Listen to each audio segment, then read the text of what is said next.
गौतम ऋषि के पुत्र का नाम शरद्वान था। उनका जन्म बाणों के साथ हुआ था।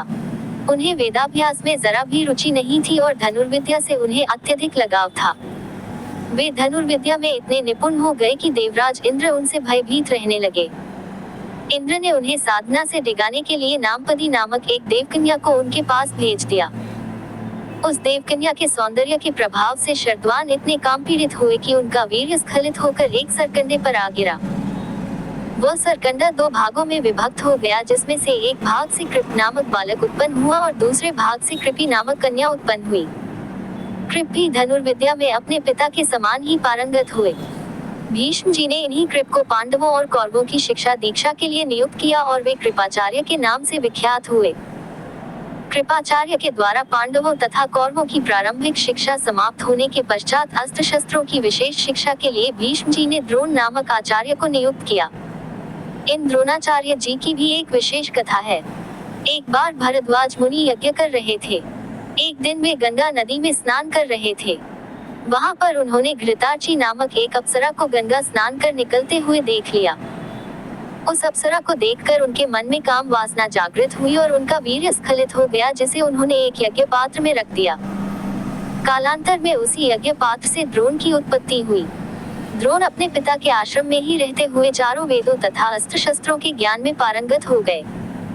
द्रोण के साथ प्रशत नामक राजा के पुत्र द्रुपद भी शिक्षा प्राप्त कर रहे थे तथा दोनों में प्रगाढ़ मैत्री हो गई। उन्हीं दिनों परशुराम अपनी समस्त संपत्ति को ब्राह्मणों में दान करके महेंद्राचल पर्वत पर तप कर रहे थे।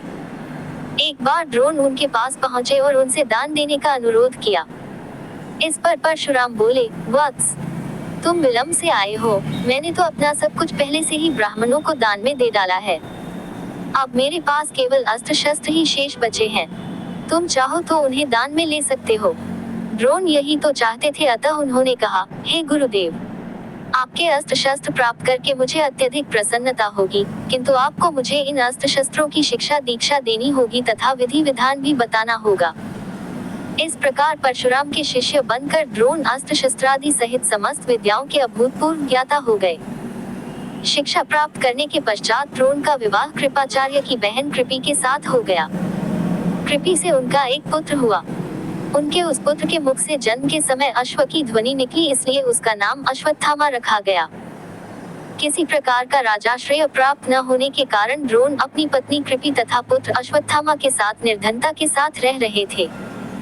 एक दिन उनका पुत्र अश्वत्थामा दूध पीने के लिए मचल उठा, किंतु अपनी निर्धनता के कारण द्रोण पुत्र के लिए गाय के दूध की व्यवस्था न कर सके। अकस्मात उन्हें अपने बाल्यकाल के मित्र राजा द्रुपद का स्मरण हो आया, जो कि पांचाल देश के नरेश बन चुके थे। द्रोण ने द्रुपद के पास जाकर कहा, मित्र, मैं तुम्हारा सहपाठी रह चुका हूँ। मुझे दूध के लिए एक गाय की आवश्यकता है और तुमसे सहायता प्राप्त करने की अभिलाषा लेकर मैं तुम्हारे पास आया हूँ। इस पर द्रुपद अपनी पुरानी मित्रता को भूलकर तथा स्वयं के नरेश होने अहंकार के वश में आकर द्रोण पर बिगड़ उठे और कहा, तुम्हें मुझको अपना मित्र बताते हुए लज्जा नहीं आती? मित्रता केवल समान वर्ग के लोगों में होती है, तुम जैसे निर्धन और मुझ जैसे राजा में नहीं। अपमानित होकर द्रोण वहां से लौट आए और कृपाचार्य के घर गुप्त रूप से रहने लगे। एक दिन युधिष्ठिर आदि राजकुमार जब गेंद खेल रहे थे तो उनकी गेंद एक कुएं में जा गिरी। उधर से गुजरते हुए द्रोण से राजकुमारों ने गेंद को कुएं से निकालने लिए सहायता मांगी। द्रोण ने कहा, यदि तुम लोग मेरे तथा मेरे परिवार के लिए भोजन का प्रबंध करो तो मैं तुम्हारा गेंद निकाल दूंगा। युधिष्ठिर बोले, देव, यदि हमारे पितामह की अनुमति होगी तो आप सदा के लिए भोजन पा सकेंगे। द्रोणाचार्य ने तत्काल एक मुट्ठी सीख लेकर उसे मंत्र से अभिमंत्रित किया और एक सीख से गेंद को छेदा। फिर दूसरे सीख से गेंद में फंसे सीख को छेदा। इस प्रकार सीख से सीख को छेदते हुए गेंद को कुएं से निकाल दिया। इस अद्भुत प्रयोग के विषय में तथा द्रोण के समस्त विषयों में प्रकांड पंडित होने के विषय में ज्ञात होने पर भीष्म पितामह ने उन्हें राजकुमारों के उच्च शिक्षा के नियुक्त कर राजाश्रय में ले लिया और वे द्रोणाचार्य के नाम से विख्यात हुए।